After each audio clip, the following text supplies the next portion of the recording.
first buyer! Yay! How much again?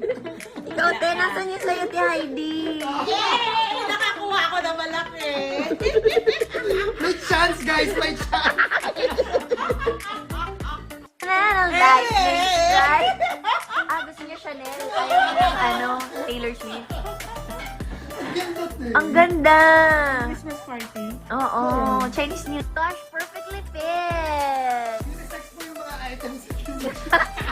Ay, perfect! Amazing! Amazing!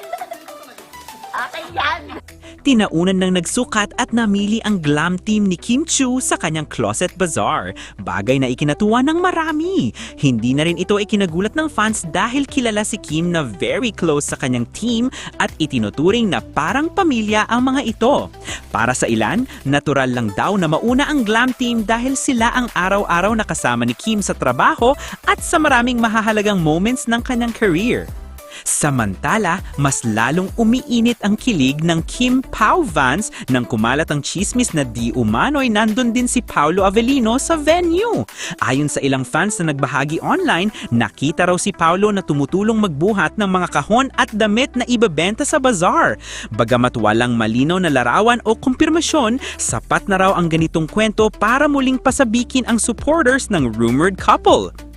Sa kabila ng lahat, nananatiling usap-usapan pa rin ang presensya ni Paolo sa Closet Bazaar at walang opisyal na pahayag at kumpirmasyon. Gayunpaman, para sa mga fans, ang mga ganitong di umano'y simpleng eksena ay dagdag patunay umano ng pagiging supportive at close ng dalawa sa isa't isa.